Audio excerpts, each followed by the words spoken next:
Welcome to the Black Girls Heal podcast, where we talk about changing unavailable relationship patterns, healing unresolved trauma, and building a healthy relationship with first you and then others. Every episode, we will talk about actionable advice that you can apply today to break unhealthy patterns and grow your self-worth. I'm Sheena Tubbs. Let's begin.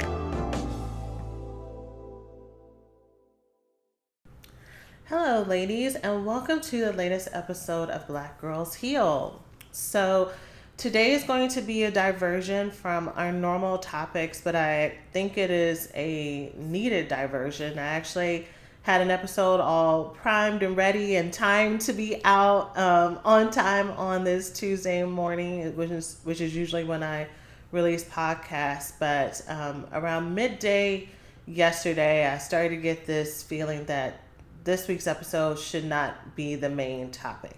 That episode will go out later this week. I'm just going to give you a heads up. It is kind of a heavier topic. It is talking about grieving childlessness for women who are single later than they wanted to be, and they have wanted to have a biological child, and also grieving childlessness for women who have been trying to have a child as well, a biological child, and not been successful. And so I have an amazing guest who's going to be talking with us about that on that day, which will be later this week. But I kept getting this feeling that should not be the topic for today. And so I was like, okay, this has happened before when I've scrapped an episode at the final hour and just kind of waited for inspiration. So I trusted my gut. I moved it to be later this week, and I just said, okay, whatever I'm supposed to talk about will come. And I was up late, scrolling, sending emails, that kind of thing. And one of my friends posted on social media this podcast episode from the Black Therapist podcast. And the episode title was Motherless Men. And she talked about, at the time I'm recording this, DMX has just passed away. And she talked about just empathizing with the pain that he has experienced and other Black men like him in the community that she grew up in. She grew up in the same community as DMX. That a lot of Black men who have unresolved trauma don't have the input of nurturing homes, nurturing environments, and the unresolved pain and unsaid emotions that they experience, right? And so she's just talking about this, and her main point at the end is, if you have Black men in your life, to make sure that you're reaching out to them, to make sure that you are talking to them, to make sure that you are helping them know that it's okay. And that really stood out in my mind because for years, I have been torn and feeling as if I am doing amazing work here with Black Girls Heal and putting out resources and support for all of us to know how to heal from intimacy disorders and love addiction and love avoidance and the trauma that's underneath it and all of that. But I've just been torn with wondering, is there something, or how do I put out something that's going to help Black men, men and women? We consume information differently. The ways that we're socialized to receive support is different. I've talked about this so many times with my husband about what it would look like, what's a non-intrusive or non-offensive way to present materials to Black men that would be relevant to them, that would not seem corny or lame. And he'll give me some suggestions, but not anything that I felt really fit for me. And so I've really just resigned to, and not resigned in a negative way. I love just helping women break generational patterns and find healthy love and family and friendships and all that stuff. This work is so amazing. Every single thing I get to do with y'all is amazing. And there's a big part of the equation that is being left out. I've surveyed my audience multiple times over the years, and the majority of you listening, the majority of you who identify as women, also identify as heterosexual, which means that you will be partnered if you desire to be partnered with a male, with someone who identifies as a man. And if that is the case, you getting all bright and shiny and brand new and returning to a partner who wants to do better or wants to be seen and wants to show up but doesn't know how is really going to make you feel defeated and make you feel hopeless and make you feel alone. And I really want to share something that's going to help the other part of this equation. Many of us either are mothers or are going to be mothers, and we may be mothers to children who are male. You know, I'm a boy mom. I'm married to a male husband. And so this information about men and healing is just as important for us to know. It's not enough just for us to consume information for ourselves. We need to also know what the men in our lives are experiencing. I've also received, I know that I have so many male listeners as well who listen to this podcast because there isn't really a lot of resources that talk about Black men and trauma and healing and relationships. There's definitely so many more than when I first started, but they still listen, and I still get messages, and I love that. And so I've gotten requests over the last couple of years of if there's any resources that I have for Black men. I have not had any up until now. Well, I still don't have any now. But I want this podcast to be one step in that direction. And again, I think what I'm going to share here is going to be beneficial for everyone. And I hope that if you do find it helpful, that you find it good to share with the Black men that are in your life. So today I'm going to talk about how I have seen trauma manifest in the men that I've personally worked with in the past and the men that my coaching students have built and rebuilt relationships with, in hopes of either adding to the language that you already have, that you're already doing in your own self-help healing journey work as men, or maybe for the first time putting it in a way that maybe makes sense for you as you start your journey, or anywhere in between. I'm going to start off with just the observations, and then after that I'm going to share some support and hopefully tools or resources for you to get started on your journey or to continue with your journey. So back when I was practicing therapy, my first specialization was sex addiction. And with me treating sex addiction, that meant that a lot of my clients were men or the wives of, most of my clients were men, but I also would sometimes see the wives of these men who had addictions to pornography, to sexually acting out, and self-medicating in sexual behaviors.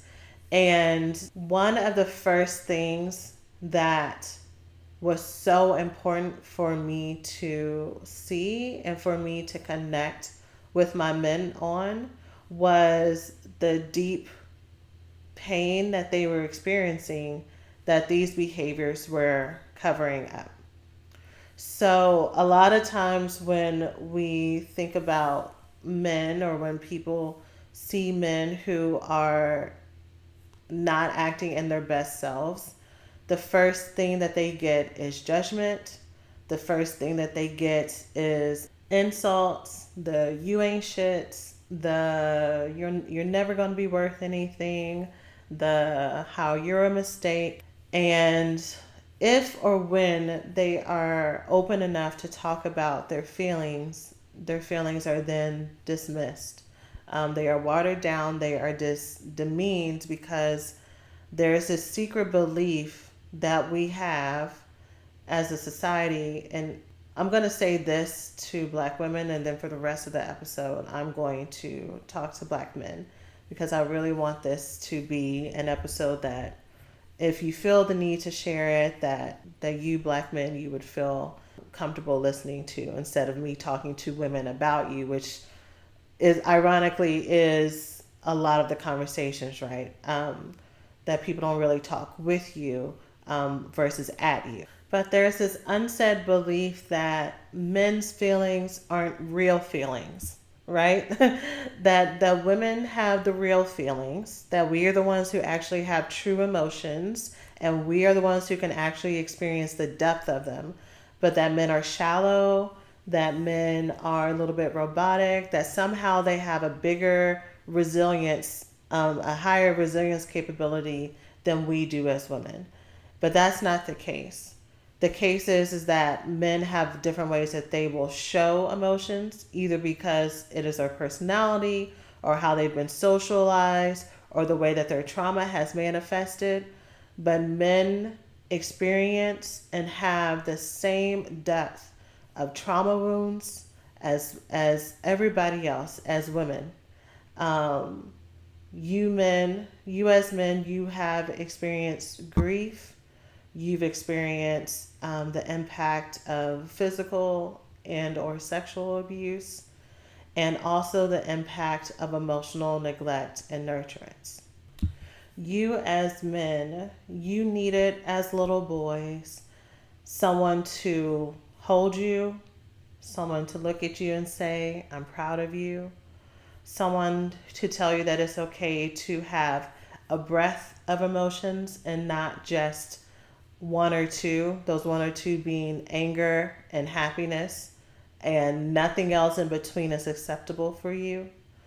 You needed and you desired someone to love you without need of proving to be loved and proving to be enough. You needed someone to be there. And oftentimes that doesn't happen, and it doesn't happen in a lot of different forms. Sometimes it is a parent that's not there, either from passing away, choosing to leave the home, their own mental or addictive incapacities. Maybe they worked a lot, or maybe they were physically present, but they didn't give you the care and nurturance that you needed. And here's the thing about when those holes don't get met. Those are human needs. You've heard me say this before if you've listened to this podcast. You being seen and loved are just as much human needs for little boys as it is for little girls. And just like food and water and shelter and all those things. And when you don't get those things, they don't go away. You just have to find other ways to manifest them. You have to find other ways to get that validation from your environment, from people around you. And that's when our self-medication behaviors start. So for men, you are very much affirmed when you have muscles. You are very much affirmed when your physical appearance looks a certain way. So when you're tall enough, when your beard is right, whatever that looks like. You are very much affirmed when you have a certain amount of sexual conquest. You are very much affirmed with your athletic prowess, with your ability to command a room, with your ability to make money, with your ability to be always right and be in charge and all of those things, right? And so often you will see one or all of those things as a way to feel in control, to feel the man, to feel as if you have some power and some value that maybe otherwise you haven't had before or haven't had enough of.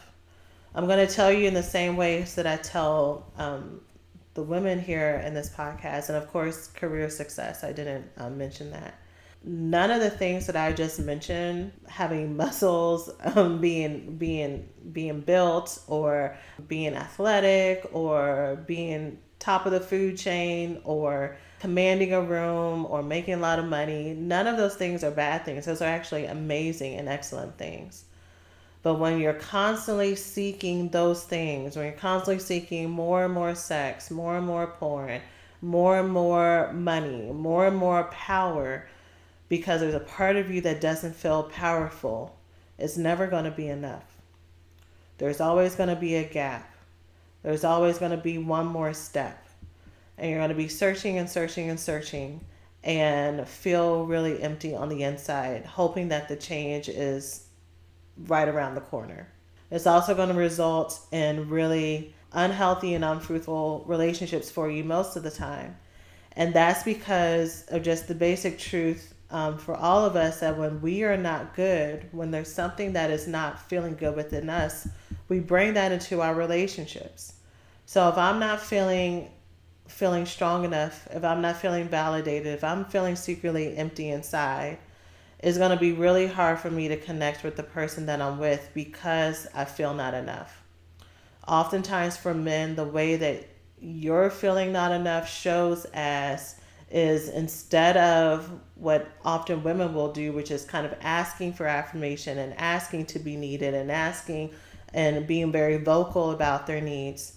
For you, it may look like you trying to fix it and get it all right yourself or numbing it out and not having words for it. Often men, because there's this bias that either you're not supposed to have emotions, or if you do, we gotta beat it out of you or teach you how to not be controlled by it because emotions are bad or feelings are bad. You may not even be aware of what you're feeling sometimes. You might just feel that there's discomfort, but not actually know that that discomfort is actually called betrayal, or that you feel hurt, or that you feel demeaned. And then especially if you're in a partnership with someone who is working through her own trauma or her own or his or her own resentment towards men or towards people who look like you, and the way that I'm just going to say she just for ease of this conversation. I'm going to use heterosexual examples just for ease of this podcast. So just know I'm acknowledging that as I teach today. But if you're in a heterosexual relationship with someone who has her own resentment, her own pain, her own trauma, and then she's in a relationship with you where she feels like she's not getting what she needs and what she feels is the right amount of love and affection, oftentimes how we as Black women are socialized to treat Black men is to rail on you, is to rage at you, is to insult you, is to threaten you, is to push you, sometimes physically to push you and put our hands on you, because those are the models that we have had. And so for you, you're already feeling not enough. You're already feeling broken. Whether or not you have words for it, you're trying to figure this out the best that you can. And now you're in a relationship or in a partnership, or it's your mama or your sister or your auntie or whoever it is, and you're just needing to be seen and affirmed, but you're just getting more messages of how you're not enough, about how you're doing it wrong, right? And that doesn't make you want to move towards them more. It makes you want to move further away. It makes you want to move further towards the things that at least this I can control. At least I can control, and I know how to excel here at work, or at least I know how to make money, or at least I know how to play basketball, or at least I know how to play video games with my friends and get enough kills, or at least I know how to go and bag a girl tonight to kind of numb out the pain, right? All of these things is just this never-ending cycle. So with all of that said, I know there's no way I can hit every single scenario for men, and there's so many different variables and different ways that some men, some of you will act out in your pain. Some of you have just given up. Some of you deeply feel that not enoughness, and so it's hard for you to go out for things that you have dreams for and things that you secretly want because you have just learned that it doesn't work out for you, or you're too afraid of going out for it to only just blow up in your face and for people around you to see that, right? So for men, even though I am talking about love and nurturance as children, because that is a basic need of all children, male and female, for you as men to be respected, to be seen as a leader, to be valued, for your voice to be heard is so important. It's vitally important. And again, I think one of the things that happened to you as an adult, one of the traumas that happened to you as an adult, is when people really undermine and underplay how important that is for you. So right now I'm saying, so important for you to be seen as valuable and respected and successful to the people around you. Someone who would invalidate that will say something like, well, things happen. Ain't nobody worried about you. It's going to be okay. You just keep going. And they don't understand how much that is a part of your identity. They don't understand how impactful and how destructive those perceived failures are. And that is not about vanity. That is not about ego. That is not about doing it from a place of trying to be like big and bad, but it is truly just a part of who you are seeking to be. It is truly a part of what makes you as a man feel valuable in this world. And not having spaces that see that for some of you can make you feel even more alone. And especially if you have spaces where people will say, well, I do care.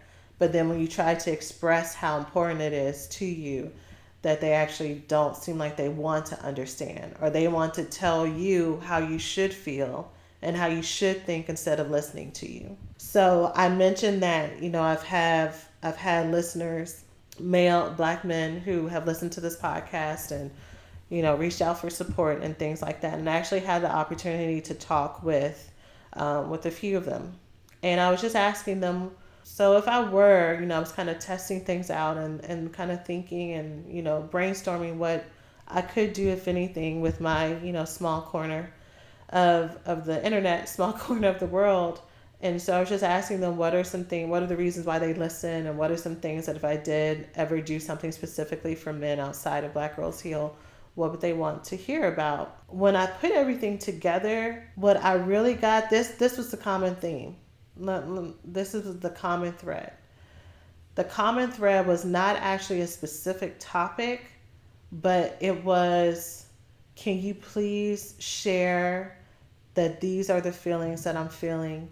And can you please teach about how we are trying and we do want these things as well. And this is the way that I've tried to work through things, and this is what's happened for me. And what it really boiled down to being was, can you please tell them? So instead of it being about, this is what I need resources for, it was very much, I want you to communicate my feelings for me.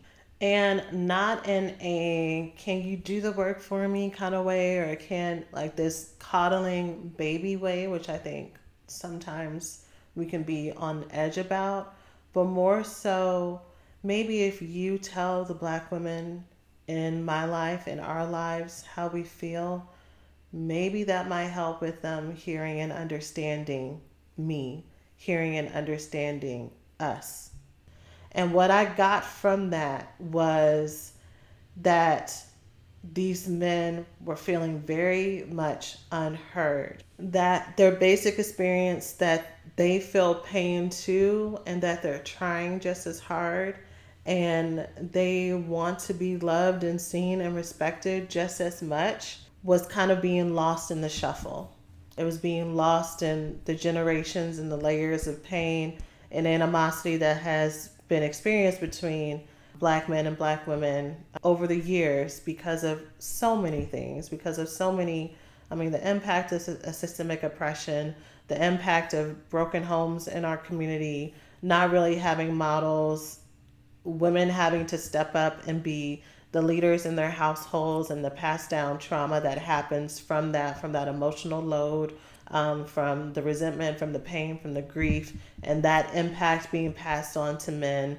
And then men also still needing to be seen and valued and not really knowing their place. There's just so much stuff. But really what I heard is that I had men in front of me the men who listen to this podcast, who are actively involved in their healing work, men who just want to be seen and who want their pain, their points of pain to be validated as real. And also, let me say this because something's coming up for me, and I wonder if this will be helpful to people. Something that I've seen that happens when a male partner will try to tell his female partner, I feel pain too, and this hurt my feelings. There's an immediate defense of, what about me? What about my pain? You did this to me too. And, well, it couldn't hurt that bad because you did this, this, and this, and this. And it's an immediate gaslighting of their experience. Now, this could be from a woman who is so compassionate, and typically she's really compassionate. She really wants to connect. She really wants the family to be happy and healthy and whole, and she wants the relationship to flourish. But she hasn't been taught to hear men's feelings and emotions as valid versus excuses. And the problem with that is that there are so many men, women too, but this podcast is talking about men. There are so many men that the way that their brokenness manifests is to make excuses, is to shift the blame onto you, is not to take any ownership or accountability. They are the type of men who will talk about their past trauma, and that's why they can't get right, and then ask you to spend years and years of your life waiting for them to magically get the desire to change and get better. That's not who I'm talking about. I am talking about men who do want to show up as their best selves, who are being vulnerable, who are taking ownership, and they're human and they're imperfect just like you. And they are trying their best, but that's not being heard or seen because we may be more attuned and maybe have had more experience with the first type of man that I've talked about. Or maybe we've been taught that all men are like the first type of man. So when there is someone who is amazing and wonderful, but still perfectly imperfect, just like you, it is hard to actually hear it and to hold space for it, right? So the gut reflex is, nah, this is bullshit. You're not going to make me undermine my value just to listen to you make excuses. But the reason why that happens is, again, back to my point that I said earlier, we don't see men's emotions as real. We don't see them as long lasting because men are trained to show them in a different way. If they show them at all, we forget that they exist. They're like fairies. They are mythical creatures. When that man in front of you, you're trying to get your man to be emotionally available, to share, to be compassionate, to open up to you and be vulnerable. If that's what you need, if that's what you want, you have to be willing to sit and listen as well. You have to be willing to listen and learn. Maybe you had it wrong. Maybe you have to apologize. Maybe you are the biggest offender in this situation, right? And there's an amends that you need to make. But again, with all the generational trauma and ways that we've been socialized, we miss that part. And so to go back to what I was sharing, I had men who were very vulnerable and open saying, I hurt and I have pain, and this isn't an excuse. It's because I want to have relationships and partnerships and family relationships where I can show up as my full self. I love when I've recently joined a couple of rooms on Clubhouse. Clubhouse I have a love-hate relationship with because there just be so much foolishness on there sometimes. But there are so many great rooms that are for Black men where they are actively talking about their emotions and their vulnerability, and they are building love, and they are still able to maintain their strength and their roles as being leaders in their communities and leaders in their homes and all of that. They have learned the balance and not feeling like they have to sacrifice that. And so going back to my promise at first, where I said I'm going to talk specifically to Black men, first I want to validate those of you who have done the hard work to learn that. Um, I want to say, if some of you already had those models in your life, from the men around you, that's amazing. And I love that. And I'm assuming that you're going to continue to carry that torch to the other men in your community as well. But I understand that this has been a journey that you've had to learn as you go. And I just want to commend you for being here, for listening, for trying. So before I end today's podcast, I really want to emphasize a couple of points that I think men, as part of your healing work, it doesn't hurt to hear again. And hopefully this validates your experience. So the first thing I want to say is I want to validate that it is okay if the way that your trauma has manifested, or the experiences of your life has manifested, is sometimes feeling not strong enough. You do not always have to have all the answers. You do not always have to know the right thing at every moment. I know that as you wanting to be a leader, you wanting to be strong, that is very important to you. But I want to remind you that you, as a leader, and you wanting to be strong, you learn by your experiences. You learn by the moments, that you have always had value outside of your accomplishments, and you will continue to have value outside of them as well.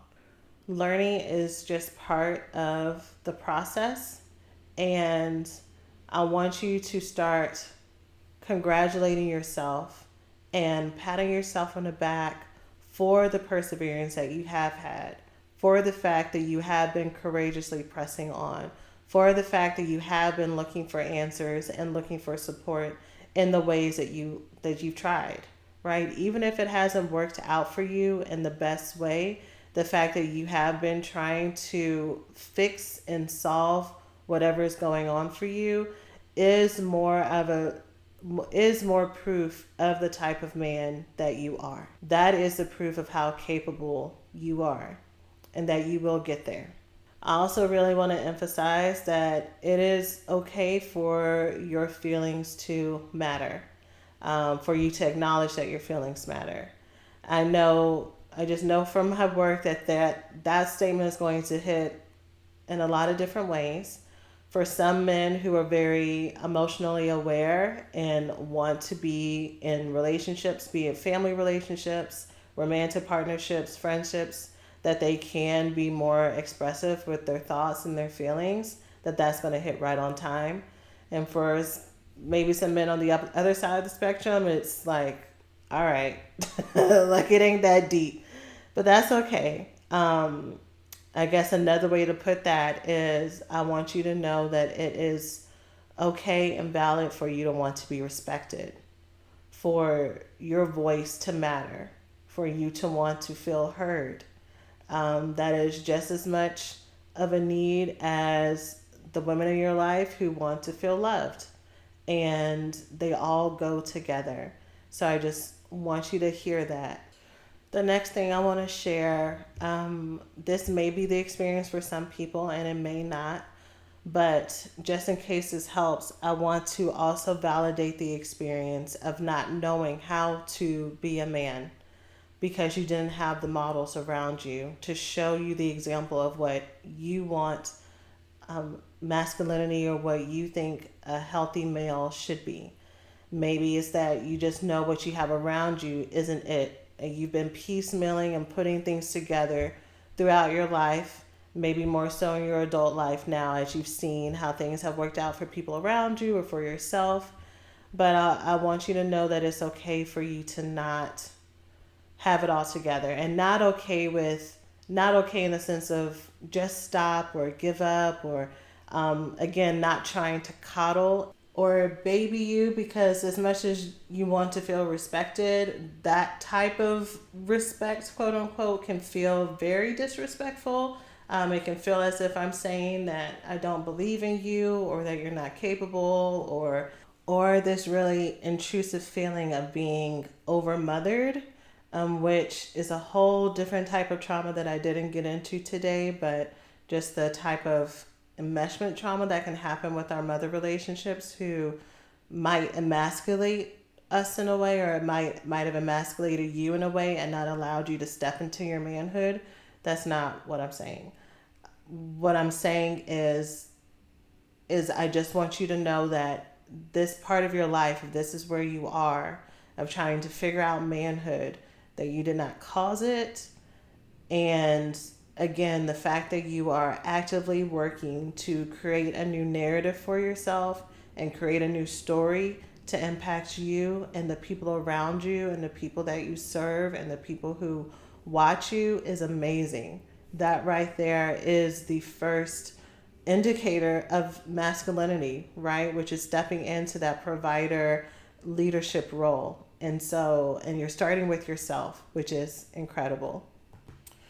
And I want you to know that no matter where you are in your life, no matter what age, if someone's mom has passes on to their 16-year-old, or you are a millennial or older, no matter where you are, I just want you to know that there is still time and opportunity for you to heal the places that have felt broken, for you to be in relationships with people who see and validate you. When I was working in the school system, I would always tell the teenage boys that I would talk to, because, I spent lots of times with the girls and talking with them about relationships. But when I would see these boys in toxic relationships, I would be like, you deserve to be treated with respect. You deserve a girl who is not going to play games with you as well. You deserve a woman who is going to honor you, who's going to tell you the truth, who is going to make you feel strong and good and capable in all areas of your life, right? And of course, for several of them, I was saying it in terms that were more conducive with their age range, but that was basically the message. And I want every man who is listening to this, no matter who you're in relationship with, same thing I tell my women: love is not supposed to hurt. And I would encourage you, if this is the person that you want to be with, that if things are not jiving well, or if you feel like you're not able to communicate, that you find a couples therapist to help you get there. That if this is a family member, that you find a family member to help you communicate the feelings that you needed to communicate. And again, let me use a different word in case it's more helpful: to communicate the times that you felt disrespected or unheard or undervalued or dismissed or betrayed or humiliated or shamed, or guilted, right? Intruded upon, emasculated. All of these are probably the words that resonate the most with you. And I want you to know that you deserve to share those feelings with the people around you, and for them to be seen and heard, for them to see it and hear them as well. So that's what I have for you as far as resources. Unfortunately, like I said, I don't really have any specific resources that I personally have, but I'm going to share some things that I've come across along the way that either I have participated in or heard really great things about. I mentioned Clubhouse earlier, and there are 2 rooms that whenever I have come in, they have been really supportive. Only men have been the ones that are on stage. If you're familiar with Clubhouse, you know what that means. I'm not going to spend time describing it, but it really is built to be a safe place to talk about what your experience has been like and to commune together, which, hearing that you're not alone and hearing other people talk about what you're going through is probably the best form of medicine that most people don't get to experience. And so the names of those 2 rooms are Helping the Homies Win, and the other one is Black Man Therapy or Black Men Therapy. And I would just encourage you to go, just listen or share if you want to just hear yourself, see if you can relate to it, and see if it's helpful for you. There are so many autobiographies and amazing works by Black male authors. There's one that I've heard, again, I've not read it, but I've heard great things about it. I've read amazing reviews. It's been on my list, but I feel weird not sharing something tangible with you. But I've heard great things about the book King, Warrior, Magician, Lover by Robert Moore and Douglas Gillette.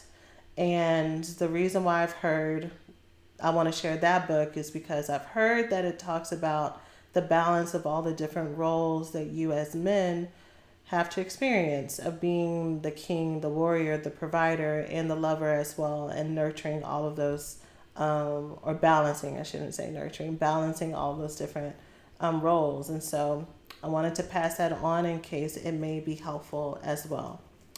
The last thing I want to share is in case this was helpful and for me to leave an open door to maybe doing something specifically for men outside of the Black Girls Heal podcast, with something specifically for men as well, I did want to share a way to contact me to let me know what might be helpful for you.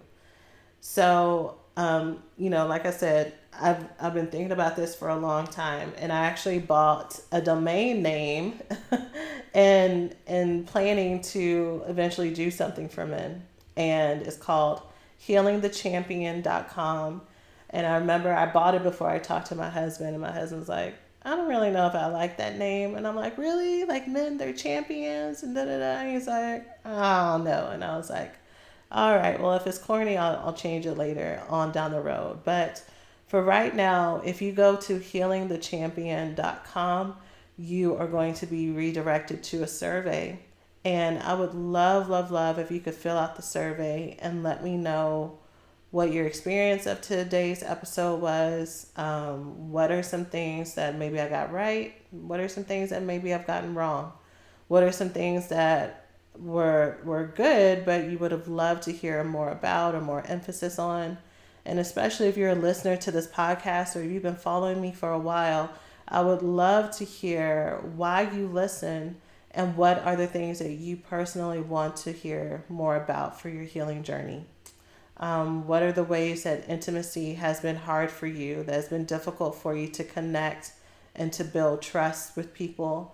Maybe some of the ways that you have self-medicated and become codependent with activities like working out, like going to work, like sexual partners, like food, like shopping and accumulating things as well for you as men is also very common. All the things, pornography, drugs, alcohol, whatever it might be, anything you may have used to numb the pain or celebrate yourself that has gone a little bit into excess, gambling. I want to hear about it. And if I feel like I can put out something that best serves you, I would love to do that. And if not, then maybe I can continue to keep my ear to the ground and just pay attention to resources to help to pass on to men along the way. But I do know that when it comes to this healing process, no matter what your sexual orientation is, I know I use a lot of heterosexual examples today, but no matter what your orientation is, we as Black people, we need everybody. We need to know how to hear each other. We need to know how to come together. We need to know how to not play this tit for tat game with trauma or, see whose trauma outweighs the other one, because we're both hurt. And we both want both sides, either side, to hear, to listen, to validate. We all need each other. And I only think by learning about each other and being able to listen and hold space for each other is how we're going to get there. And I hope that this episode was a step in that right direction. And I hope that I can continue to grow to give more resources to those of you who need it. So that's it for today's episode.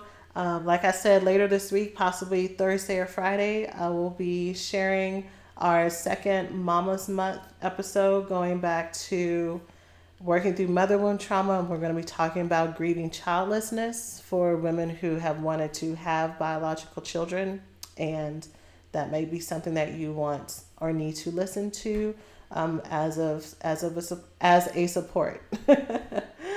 So that's it. I hope y'all have a great day, a great week, and I'll see you next time. Take care of yourselves.